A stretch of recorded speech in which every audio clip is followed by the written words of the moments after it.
Hi ಸ್ನೇಹಿತರೆ, welcome to our channel Mithun Raj ಅಡುಗೆ ಮನೆ. ಇವತ್ತಿನ ವಿಡಿಯೋದಲ್ಲಿ ಸ್ಪೆಷಲ್ ಆಗಿ ನಾನು ಹೆಸರುಬೇಳೆ ಪಾಯಸ ಮಾಡಿ ತೋರಿಸ್ತಾ ಇದ್ದೀನಿ.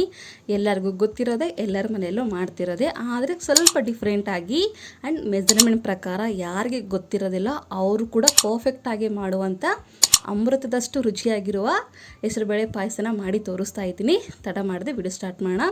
ಮೊದಲನೇದಾಗಿ 1 ಕಪ್ಪಷ್ಟು ನಾನು ಹೆಸರುಬೇಳೆ ತೊಗೊಂಡಿದ್ದೀನಿ. ಇದೇ ಕಪ್ಪಲ್ಲೇ ಮೆಜರ್ಮೆಂಟ್ನ ಎಲ್ಲವೂ ತೊಗೋಬೇಕು. ನೆಕ್ಸ್ಟ್ ಇದಕ್ಕೆ ಸಣ್ಣ ಉರಿಯಲ್ಲೇ ಲೋ ಫ್ಲೇಮಲ್ಲೇ ಚೆನ್ನಾಗಿ ಹುರ್ಕೋಬೇಕು. ಸ್ವಲ್ಪ ಲೈಟಾಗಿ ಕಲರ್ ಚೇಂಜ್ ಆದರೆ ಸಾಕು, ತೀರ ಚೇಂಜ್ ಆಗಿಬಿಟ್ರೆ ಚೆನ್ನಾಗಿರೋದಿಲ್ಲ. ಸ್ವಲ್ಪ ಲೈಟಾಗಿ ಕಲರ್ ಚೇಂಜ್ ಆದರೆ ಸಾಕು. 1 ಕಪ್ಪು ತೊಗೊಂಡಿದ್ದೀನಿ ನಾನು. ಲಾಸ್ಟ್ವರೆಗೂ ಒಂದೇ ಕಪ್ಪಲ್ಲೇ ಮೆಜರ್ಮೆಂಟ್ನ ತೊಗೋಬೇಕು. ನೋಡಿದ್ರೆ ಸ್ವಲ್ಪ ಬಣ್ಣ ಚೇಂಜ್ ಆಗ್ತಾ ಇದೆ. ಇಷ್ಟಾದರೆ ಸಾಕು. ಇವಾಗ ನಾನು ಗ್ಯಾಸು ಆಫ್ ಮಾಡ್ಕೊಂಡ್ಬಿಡ್ತೀನಿ. ನೋಡಿದ್ರೆ ಇಷ್ಟ ಆಗಿದೆ. ಇವಾಗ ಗ್ಯಾಸು ಆಫ್ ಮಾಡ್ತೀನಿ. ಇದು ಸ್ವಲ್ಪ ತಣ್ಣಗಾಗಬೇಕು. ತಣ್ಣಗಾಗಿದ ನಂತರನೇ ನಾವು ಇದನ್ನು ವಾಶ್ ಮಾಡ್ಕೋಬೇಕು. ಇದಕ್ಕಂದರೆ ಅಂಗಡಿಯಿಂದ ಹಂಗೆ ತಂದಿರ್ತೀವಿ, ಇನ್ನೂ ತೊಳೆದಿರೋದಿಲ್ಲ. ಅದಕ್ಕೋಸ್ಕರ ಇವಾಗ ಇದು ತಣ್ಣಗಾಗಿದೆ. ತಣ್ಣಗಾದ್ಮೇಲೆ ಒಂದಲ್ಲ 2 ಸರಿ ನೀಟಾಗಿ ತೊಳ್ಕೊಬೇಕು. ಆ್ಯಂಡ್ ನಿಮ್ಮೆಲ್ಲರ ಹತ್ರ ಒಂದು ರಿಕ್ವೆಸ್ಟ್, ನನ್ನ ಚಾನಲ್ನ ಮೊದಲನೇ ಬಾರಿ ನೋಡ್ತಿದ್ರೆ ಪ್ಲೀಸ್ ಎಲ್ಲರೂ ದಯವಿಟ್ಟು ಸಬ್ಸ್ಕ್ರೈಬ್ ಮಾಡ್ಕೊಳ್ಳಿ. ಇವಾಗ ಒಂದು ಕುಕ್ಕರಿಗೆ ಹಾಕ್ಕೊಂಡು ನೆಕ್ಸ್ಟ್ ಇದಕ್ಕೆ ನೀರು ಹಾಕಿ ಒಂದಲ್ಲ 2 ಸಲ ನೀಟಾಗಿ ತೊಳ್ಕೊತೀನಿ. ಕೆಲವೊಬ್ರು ಹೊಸಬ್ರು ಇರ್ತಾರೆ, ಮತ್ತು ಕೆಲವೊಬ್ರು ಎಷ್ಟು ಸರಿ ಮಾಡಿದ್ರು ಪರ್ಫೆಕ್ಟಾಗಿ ಬರೋದಿಲ್ಲ. ಅಂಥವ್ರಿಗೆ ಈ ಒಂದು ರೆಸಿಪಿ ಬೆಸ್ಟ್ ಅಂತ ಹೇಳ್ಬೋದು. ಎಲ್ಲ ನೀಟಾಗಿ ತೊಳ್ಕೊಂಡಿದ ನಂತರ 1 ಕಪ್ ಹೆಸರುಬೇಳೆಗೆ 2 ಕಪ್ಪಷ್ಟು ನೀರು ಪರ್ಫೆಕ್ಟ್ ಆಗುತ್ತೆ. ಮೆಜರ್ಮೆಂಟ್ನ ಕರೆಕ್ಟಾಗಿ ನೋಡ್ಕೊಳ್ಳಿ. 1 ಕಪ್ ಹೆಸರುಬೇಳೆಗೆ 2 ಕಪ್ ನೀರು. 2 ಕಪ್ ನೀರು ಹಾಕಿ ಎಲ್ಲವೂ ನೀಟಾಗಿ ಈ ಥರ ಕೈಯಿಂದ ಅಂದ್ಬಿಟ್ಟು 2 ರಿಂದ 3 ವಿಸಿಲು ಐ ಫ್ಲೇಮಲ್ಲೇ ವಿಸಿಲ್ ಮಾಡ್ಕೋಬೇಕು ನಾವು. 2 ರಿಂದ 3 ವಿಸಿಲು. ನಿಮಗೆ 3 ವಿಸಿಲ್ ಇಟ್ಕೊಂಡ್ರೆ ತೀರಾ ಮೆತ್ತಗಾಗುತ್ತೆ ಅನ್ನೋದ್ರೆ 2 ವಿಸಿಲ್ ಸಾಕು. ನೋಡಿದ್ರೆ 3 ವಿಸಿಲ್ ಆದಮೇಲೆ ಯಾವ ಥರ ಆಗಿದೆ ಅನ್ನೋದು ಸಾಫ್ಟ್ ಆಗಿರುತ್ತೆ. ಈ ಥರ ನಿಮಗೆ ಈ ಥರ ಇಷ್ಟ ಇಲ್ಲ, ನನಗೆ ಹೆಸರುಬೇಳೆ ಬಾಯಲ್ಲಿ ಬರಬೇಕು ಅಂದರೆ 2 ವಿಸಿಲ್ ಸಾಕು. ಇಲ್ಲ ಇಷ್ಟು ಮೆತ್ತಗಾಗಬೇಕಂದ್ರೆ 3 ವಿಸಿಲ್ ಆದರೆ ಸಾಕು. ನೋಡಿದ್ರೆ ಈ ಥರ ಕೈಯಿಂದ ಈ ಥರ ಪ್ರೆಸ್ ಮಾಡಿದರೆ ಹಿಟ್ಟು ಥರ ಆಗಬೇಕು. ಇಷ್ಟ ಆದರೆ ಸಾಕು. ನೆಕ್ಸ್ಟ್ ಒಂದು ಕಡಾಯಲ್ಲಿ 1 ಕಪ್ಪಷ್ಟು ನಾನು ಬೆಲ್ಲ ತೊಗೊಂಡಿದ್ದೀನಿ. 1 ಕಪ್ ಹೆಸರುಬೇಳೆಗೆ 1 ಕಪ್ ಬೆಲ್ಲ ಪರ್ಫೆಕ್ಟ್ ಆಗುತ್ತೆ. 1/4 ಕಪ್ಪಷ್ಟು ಮಾತ್ರ ನೀರು ಹಾಕ್ತಿದ್ದೀನಿ, ಜಾಸ್ತಿ ಹಾಕ್ತಿಲ್ಲ. ನಮಗಿನ್ನೂ ಸ್ವೀಟ್ ಬೇಕು ಅಂದರೆ 1.5 ಕಪ್ಪಷ್ಟು ಕೂಡ ಬೆಲ್ಲ ತೊಗೋಬೋದು. ಬಟ್ 1 ಕಪ್ಪು ಪರ್ಫೆಕ್ಟ್ ಆಗುತ್ತೆ. ಕೆಲವೊಬ್ರು ಏನು ಮಾಡ್ತಾರೆ, ಸ್ವೀಟ್ ಜಾಸ್ತಿ ಇರ್ತಾರಲ್ಲ, ಅದಕ್ಕೋಸ್ಕರ ಅವರಿಗೆ 1.5 ಕಪ್ ಆದರೂ ಓಕೆ. ಬಟ್ ಇಲ್ಲಿ ನಾನು ಪರ್ಫೆಕ್ಟಾಗಿ ಮಾಡಬೇಕು, ಅದಕ್ಕೋಸ್ಕರ 1 ಕಪ್ಪಷ್ಟು ಬೆಲ್ಲ ತೊಗೊಂಡಿದ್ದೀನಿ. ಪಾಕ ಬರೋದು ಆ ಥರ ಏನೂ ಇಲ್ಲ, ಜಸ್ಟ್ ಬೆಲ್ಲ ಕರಗಿದ್ರೆ ಸಾಕು. ಆ್ಯಂಡ್ ಇನ್ನೊಂದು, ನಿಮ್ಮ ಬೆಲ್ಲ ಸ್ವಲ್ಪ ಕಸ ಕಡ್ಡಿದ್ರೆ ಫಿಲ್ಟ್ರ್ ಮಾಡಿ ತೊಗೊಳ್ಳಿ. ನಾನು ತೊಗೊಂಡಿರೋ ಬೆಲ್ಲ ಚೆನ್ನಾಗಿದೆ, ಅದಕ್ಕೋಸ್ಕರ ಡೈರೆಕ್ಟಾಗಿ ಹಂಗೆ ಕುದಿಸಿರುವಂಥ ಹೆಸರುಬೇಳೆನ ಹಾಕ್ತಾಯಿದ್ದೀನಿ. ನಿಮಗೆ ಬೆಲ್ಲ ಅಷ್ಟು ಚೆನ್ನಾಗಿಲ್ಲ ಅಂತಂದರೆ ಫಿಲ್ಟ್ರ್ ಮಾಡಿ ಹಾಕ್ಕೊಳ್ಳಿ. ಕುದಿಸಿರುವಂಥ ಹೆಸರುಬೇಳೆನ ಎಲ್ಲವನ್ನು ಹಾಕ್ಕೊಂಡು ನೀಟಾಗಿ ಕಲಿಸ್ಕೊತಾ ಹೋಗ್ತೀನಿ.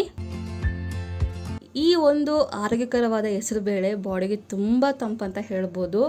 ಈಗಂತೂ ಸಿಕ್ಕಾಪಟ್ಟೆ ಬಿಸಿಲು. ಈ ಒಂದು ಬಿಸಿಲಿಗೆ ಈ ಥರ ಹೆಸರುಬೇಳೆ ಪಾಯಸ ಮಾಡ್ಕೊಂಡು ತಿಂದರೆ ತುಂಬ ಚೆನ್ನಾಗಿರುತ್ತೆ. ಈವನ್ ಮಕ್ಳಿಗೂ ತುಂಬ ಇಷ್ಟ ಅಲ್ವಾ. ಏನು ಸ್ವೀಟ್ ಮಾಡಿಕೊಟ್ರು ಆರಾಮಾಗಿ ತಿಂತಾರೆ, ಬೇಡ ಅನ್ನೋದೇ ಇಲ್ಲ.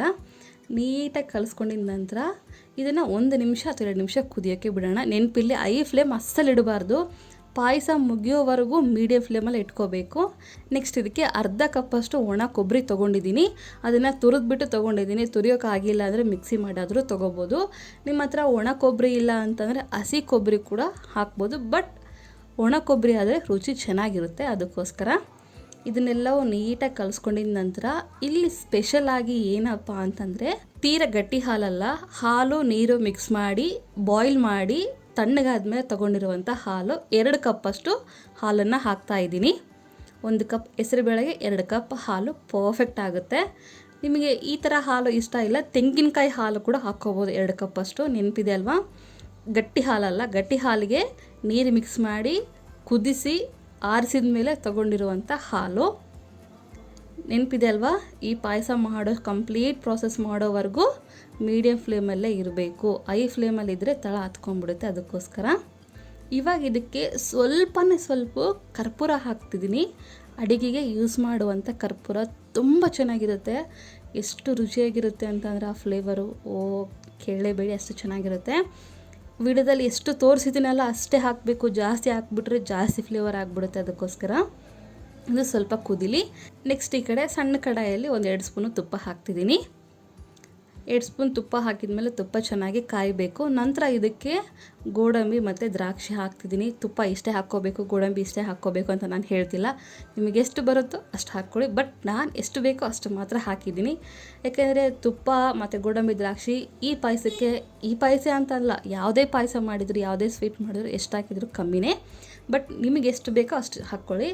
ಬಟ್ ನಾನು ಇಲ್ಲಿ ಮೆಜರ್ಮೆಂಟ್ ಹೇಳ್ತಿಲ್ಲ ಗೋಡಂಬಿಗೂ ದ್ರಾಕ್ಷಿಗೂ. ಅದಕ್ಕೋಸ್ಕರ ಇದೆಲ್ಲ ನೀಟಾಗಿ ಫ್ರೈ ಮಾಡ್ಕೊಂಡಿನಿ ನಂತರ ಪಾಯಸ ಎಲ್ಲ ಹಾಕ್ಕೊತೀನಿ. ಆ್ಯಂಡ್ ಇನ್ನೊಂದು ನೆನಪಿರಲಿ, ಈ ಪಾಯಸದಲ್ಲಿ ನಾನು ಏಲಕ್ಕಿ ಪುಡಿ ಹಾಕ್ತಿಲ್ಲ. ಏಲಕ್ಕಿ ಪುಡಿ ಬದಲಾಗಿ ಕರ್ಪೂರ ಹಾಕಿದ್ದೀನಿ. ಕಾಮನಾಗಿ ಎಲ್ಲರೂ ಏಲಕ್ಕಿ ಪುಡಿ ಹಾಕ್ತೀರಿ, ಬಟ್ ಕರ್ಪೂರ ಹಾಕಿ ಒಮ್ಮೆ ಮಾಡಿ ನೋಡಿ, ತುಂಬ ಅಂದರೆ ತುಂಬ ಚೆನ್ನಾಗಿ ಬರುತ್ತೆ. ಎರಡು ಮಿಕ್ಸ್ ಮಾಡಿ ಹಾಕಿದರೆ ಜಾಸ್ತಿ ಫ್ಲೇವರ್ ಆಗಿಬಿಡುತ್ತೆ. ಅದಕ್ಕೋಸ್ಕರ ಯಾವುದಾದ್ರೂ ಒಂದು ಹಾಕಿ ಚೆನ್ನಾಗಿರುತ್ತೆ. ನೋಡ್ತಿದ್ರೇ ಬಾಯಲ್ಲಿ ನೀರು ಬರುತ್ತಲ್ಲ, ಅಷ್ಟು ರುಚಿಯಾಗಿರುತ್ತೆ. ಖಂಡಿತ ಟ್ರೈ ಮಾಡ್ತೀರಾ ಅಂದ್ಕೊಂಡಿದ್ದೀನಿ. ಡ್ರೈ ಫ್ರೂಟ್ಸ್ ಎಲ್ಲ ಹಾಕಿದ ಮೇಲೆ 2 ನಿಮಿಷ ಮೀಡಿಯಮ್ ಫ್ಲೇಮಲ್ಲಿ ಕುದಿಸ್ಕೊಂಡ್ರೆ ಸಾಕು. ಸೂಪರಾಗಿರುವಂಥ ಹೆಸರುಬೇಳೆ ಪಾಯಸ ರೆಡಿಯಾಗಿರುತ್ತೆ. ಸಿಂಪಲ್ ಅಲ್ವಾ? ಟ್ರೈ ಮಾಡ್ತೀರಾ ಅಂದ್ಕೊಂಡಿದ್ದೀನಿ. ಈ ವಿಡಿಯೋ ಇಷ್ಟ ಆದರೆ ಲೈಕ್, ಶೇರ್ ಆ್ಯಂಡ್ ಕಮೆಂಟ್ ಮಾಡೋದನ್ನು ಮಾತ್ರ ಮರಿಬೇಡಿ.